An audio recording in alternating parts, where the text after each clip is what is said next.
علی محمد خان صاحب، آپ کو اپنے شو میں خوش آمدید کہوں گی۔ آج اپوزیشن لیڈر کی تعیناتی ہو گئی، بہت آپ لوگوں نے اس کے حوالے سے فائٹ بھی کی، ہنگامہ بھی ایک برپا رہا پارلیمنٹ کے اندر، پارلیمنٹ کے باہر۔ تو آپ کو کیا لگتا ہے کہ جو قائد حزب اختلاف کے طور پر محمود خان اچکزئی صاحب کا تقرر ہے، وہ پی ٹی آئی کے لیے کتنا امپورٹنٹ ہے؟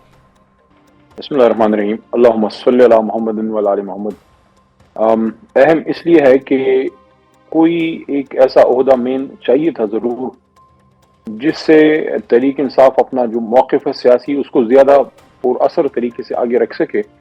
اور آپ تو ایک عرصہ ہو گیا صحافت میں، آپ کو اس کا ادراک میرے سے بہتر ہوگا جی، کہ حکومت جو کام ہے اس کے لیے وزیر اعظم کا عہدہ بڑا اہم ہے، لیکن جب پارلیمنٹ کی کوریڈور شروع ہوتی ہیں تو وہاں وزیر اعظم کے عہدے سے بھی شاید اپوزیشن لیڈر کا عہدہ کچھ معاملات میں زیادہ اہمیت اختیار کر جاتا ہے۔ جی، تو کوئی اگست سے لے کے آج تک جب آپ اور میں گفتگو کر رہے ہیں تو جنوری میں یہاں تک اپوزیشن لیڈر کا عہدہ خالی تھا۔ مت بولیے کہ 27ویں آئینی ترمیم اپوزیشن لیڈر کی خالی کرسی کے ہوتے ہوئے پاس ہوئی۔ تو ایک تو اس سے ڈیموکریٹک سیٹ اپ کو تھوڑی اسٹیبلٹی ملے گی۔ ہماری توقع کیا ہے؟ آپ کا سوال ہے۔ ہماری توقع صرف ایک ہے، ہم نے باقی کام عمران خان صاحب خود کر لیں گے۔ ہمیں صرف عمران خان صاحب اور ہمارے اسیران باہر چاہیے، جو بے گناہ اسیران ہیں، بیچارے اتنے عرصے سے 800-900 دنوں سے جیلوں میں ہیں۔ جی، The first and the foremost responsibility of opposition leader محترم اچکزئی صاحب کی یہی ہے کہ عمران خان صاحب کی رہائی کے لیے کوئی کوشش کریں کہ عزت کے ساتھ خان صاحب کی رہائی ہو، اور اس کے بعد کے فیصلے پھر عمران خان صاحب خود کریں گے انشاءاللہ۔ آپ کو لگتا ہے کہ محمود خان اچکزئی صاحب جو ہے وہ ان کا بھی ایجنڈا خان صاحب کی رہائی ہے، یا صرف آپ لوگ تو ہر وقت بات کرتے ہیں اس کام کے لیے؟ میں نے اپنی جو پارلیمنٹری پارٹی کی میٹنگ اس ہفتے ہوئی جی، پارلیمان میں، وہاں اپنا موقف بڑا کھل کے رکھا، اور تقریباً تمام کے تمام پارلیمنٹیرینز جو تحریک انصاف کے ہیں سب نے، ظاہر ہماری اپنی میٹنگ تھی، سب نے سپورٹ کیا، اور وہ یہ تھی کہ ڈائیلاگ ہونا چاہیے، کیونکہ میں تو ڈائیلاگ کا حامی ہوں، لیکن اگر کسی ڈائیلاگ پروسیس میں ملک کے سب سے بڑے لیڈر کی رہائی ایجنڈے میں ہی نہیں ہے، اس کا پھر مطلب یہ ہے کہ یہ ڈائیلاگ نہیں ہے، یہ پھر صرف آنکھوں میں سرما لگانے کی کوشش ہوگی۔ ایسی کسی چیز کو میں یا ہمارا ورکر اس کو اون نہیں کریں گے۔ ٹھیک ہے۔ اچھا، یہ بھی بتائیے گا کہ کیا آپ کو لگتا ہے علی محمد خان صاحب کے اب جب کہ اپوزیشن لیڈر آپ کے آ گئے ہیں اور سینٹ میں بھی ہو رہی ہے کہ سینٹ میں بھی علامہ ناصر راجہ صاحب جو ہیں وہ آپ کے اپوزیشن لیڈر وہاں پر آ جائیں گے، تو دونوں جگہ پر اپوزیشن لیڈر ہونے کے بعد کیا ہم یہ توقع کریں کہ اب قانون سازی کا عمل جو ہے، جو بلوں کے پاس ہونے کا عمل ہے، جو وہاں پر وقفہ سوالات ہے، جو آپ کے اوپر سب سے زیادہ تنقید ہوتی ہے کہ آپ لوگ اس کا حصہ ہی نہیں بنتے، تو اب اس میں بھی آپ کی شمولیت کہیں دکھائی دے گی؟ وقفہ سوالات میں تو ہمارا کنٹریبیوشن ہوتی ہے، اسٹینڈنگ کمیٹیوں سے ہم باہر ہیں۔ وہ مجھے نہیں پتا کس نے خان صاحب کو یہ مشورہ دیا تھا، کیونکہ سیاسی قیادت تو اندر نہیں جاتی، کیونکہ خان صاحب اندر ہیں، کوئی ان کو جو رائے دیتا ہے اس پہ وہ اپنا پھر وہ ذہن بناتے ہیں۔ ٹھیک ہے، میں اس وقت یہ بات کی تھی اور آج بھی کر رہا ہوں کہ تحریک انصاف اسٹینڈنگ کمیٹی سے باہر ہو کے حکومت کے ہاتھ مضبوط ہوئے ہیں۔ جس نے یہ فیصلہ خان صاحب کو مشورہ دیا ہے، میں یہ سخت بات ہے لیکن میں یہ کہوں گا کہ کہیں ایسا تو نہیں ہے کہ اس شخصیت نے حکومت سے آنکھ مٹکا تو نہیں کیا تھا، کیونکہ کون ہو سکتا ہے جو یہ کہے گا کہ پبلک اکاؤنٹ کمیٹی سے اپوزیشن نکل جائے۔ میری بات سخت ہے، میں اسٹریٹ بات کرتا ہوں۔ جی بالکل۔ دیکھیں، حکومت کا کام ہے، حکومت کرنا، اپوزیشن کا کام ہے اس کو اس کی گجی پکڑ کے رکھنا۔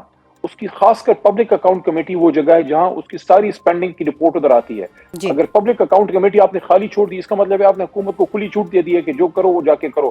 حالانکہ جنید اکبر بہترین کام کر رہا تھا، میرا کوئی وہ بھائی نہیں ہے، میرا پرانا ساتھی ہے، لیکن وہ دیانتدار آدمی ہے، وہ لگی ڈپٹی رکھے بغیر سیٹ کی بات کرتا ہے، تو وہ وہاں سے فارغ ہوا۔ اچھا، قائمہ کمیٹی برائے قانون، یہ جو 27ویں آئینی ترمیم پاس ہوئی ہے، اگر ہم قائمہ کمیٹی برائے قانون میں ہوتے، آئینی ترمیم پاس ہو رہی ہوتی، ہم اپنی بساط میں جتنا احتجاج ہو سکتا تھا ایٹ لیسٹ اپنا احتجاج ریکارڈ پر تو لا سکتے تھے، ہم وہاں پہ امینڈمنٹس ڈال سکتے تھے۔ تو میں نے تجویز یہ دی ہے کہ اس پہ پارٹی ریکنسیڈر کرے۔ اگر حکومت کو ٹف ٹائم دینا ہے، یا تو اگر حکومت کو واک اوور دینا ہے پھر ٹھیک ہے۔ آپ نے دیکھا تحریک انصاف نہیں تھی کمیٹیوں میں، نہ پیپل پارٹی بولی، نہ اندر سے کوئی اور جمعیت بولی، نہ جماعت بولی۔ ہم جب بولے، علی محمد اسمبلی کے فلور پہ بولا ہے، بڑے لوگوں کو تکلیف پہنچی ہے میری بات سے۔ تو حاصل وصول گفتگو کا یہ ہے کہ پی ٹی آئی نے اگر پارلیمنٹ میں رہنا ہے تو پھر فل فورس سے رہے، اگر نہیں رہنا تو پھر سب چھوڑ دے، لیکن اگر سب چھوڑنا ہے پھر آپ نے صوبائی اسمبلیوں سے بھی نکلنا ہوگا۔ اور میں ہمیشہ سے یہ کہتا ہوں کہ کبھی بھی اسمبلی سے نکلنے کے محک میں نہیں رہا۔ ٹھیک ہے گراؤنڈ کے اندر رہ کر کھیلے, گراؤنڈ سے باہر رہ کر تو کھیلنے والی بات نہیں ہے, لیکن ایک طرف آپ نے بھی کہا کہ مذاکرات, جی آپ نے بھی کہا کہ آپ مذاکرات کے سب سے بڑے دائی ہیں, اور پی ٹی آئی کے اندر بھی کچھ لوگ ایسے ہیں جو کہ سینئر ہیں اور وہ مذاکرات کہتے ہیں کہ مذاکرات ہونے چاہیے, لیکن ایک طرف مذاکرات دوسری طرف اسٹریٹ موومنٹ, دونوں چیزیں ساتھ ساتھ کیسے چل سکتی ہیں؟ یہی تو ساتھ چلتی ہیں. دیکھیں یہ جو آپ چائے بناتے ہیں تو پانی اور دودھ کو ملا کے پتی ڈالتے ہیں نا, نہ صرف پانی ڈال کے چائے بنتی ہے اور وہ دوسری کالی چائے تو میں پیتا ہوں, بہت کم لوگ پی سکتے ہیں, اس کو گلے کے لیے اچھی ہوتی ہے ویسے تو. احتجاج بھی ہوتا ہے اور ڈائلاگ بھی ہوتی ہے. کبھی بھی ایسا نہیں ہوتا کہ صرف آپ نے احتجاج ہی کرنا ہے, بس سینہ کو بھی کرتے رہیں, نہیں, آپ احتجاج اس لیے کرتے ہیں اللہ کا ولی آپ کے ساتھ بیٹھ کے آپ کی بات سنے. اگر وہ آپ کی بات سن رہا ہے تو آپ تھوڑا احتجاج کو ختم نہیں کرتے, تھوڑا سا ایک سٹیپ بیک کر کے بات کرتے ہیں. اگر وہ مذاق کر رہا ہے, بات نہیں کر رہا, صرف ٹائم گن کر رہا ہے, آپ کے احتجاج کو مؤخر کرنے کی کوشش کروا رہا ہے, پھر آپ احتجاج کو, پھر تو سیاسی جماعت احتجاج بھی کرتی ہے اور بات بھی کرتی ہے. جو کہتا ہے کہ نہیں صرف بات کریں, وہ میرے خیال میں وہ مذاکرات جس میں بانی پی ٹی آئی سے, جو کہتے ہیں علی محمد خان صاحب, وہ مذاکرات جس میں بانی پی ٹی آئی سے ملاقات نہ ہو, ان کی ہدایات شامل نہ ہو, ملاقاتیں نہ ہی کروائی جا رہی ہوں, تو ایسے مذاکرات جو ہیں وہ پی ٹی آئی کے لیے قابل قبول ہوں گے؟ دیکھیں سٹارٹ میں تو آپ کو بیٹھنا ہوگا, دیکھیں نا پریکٹیکل بات کرتے ہیں, آپ نے مذاکرات میں بیٹھنا ہے تو آپ کے کچھ لوگ ہوں گے, آپ کو ان پہ اعتماد ہونا چاہیے. دیکھیں یا کسی کو عہدہ نہ دیں, اگر اشرف زئی صاحب کو عہدہ دے دیا ہے ان پہ اعتماد کریں, اگر ناصر عباس صاحب کو دے دیا اعتماد کریں, اگر گوہر چیئرمین ہے, میں پارٹی کے لوگوں کو کہہ رہا ہوں, خان صاحب کو تو اعتماد ہے اس لیے عہدہ دیا, میں پارٹی کے لوگوں کو کہہ رہا ہوں, ہمارے جو ورکر ووٹر سپورٹر یا جو کچھ سوشل میڈیا کے لوگ باہر بیٹھے ہیں, کہ اگر عمران خان نے اس کو جو ہیں راجہ صاحب جو ہیں ان کو بنا دیا ہے جنرل سیکرٹری اور گوہر صاحب کو بنا دیا ہے چیئرمین, تو آج سے 3 سال پہلے پی ٹی آئی میں ان کا کوئی نام بھی نہیں جانتا تھا, ٹھیک ہے, لیکن عمران خان نے عہدہ دے دیا ہے تو عمران خان کو ٹرسٹ ہے تو ہمیں ٹرسٹ ہونا چاہیے.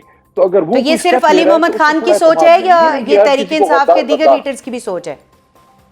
پتہ نہیں, جس کی بھی سوچ ہے. علی کی تو سوچ یہ ہے کہ اگر عمران خان نے کسی کو عہدہ دے دیا ہے تو خدارہ ہر کسی کو ہر وقت غداری کے فتوے نہ دیں, خود اپنا بھی دیکھیں آپ کدھر کھڑے ہیں. تو اگر وہ انگیج کرتے ہیں ان کو انگیج کرنے دیں. ہاں اگر وہ پھر بیٹھ ہی جاتے ہیں اور وہ وہاں سے پھر عمران خان کے پاس جانے کی کوشش نہیں کرتے, میں تو ہمیشہ سے ایک بات کر رہا ہوں, تو اس کا مطلب ہے پھر دال میں کالا ہے. میں تو ہمیشہ سے ایک بات کرتا ہوں کہ یہ جو سیاسی قیادت ہے اس کو اپنے لیڈر عمران خان تک رسائی دیں.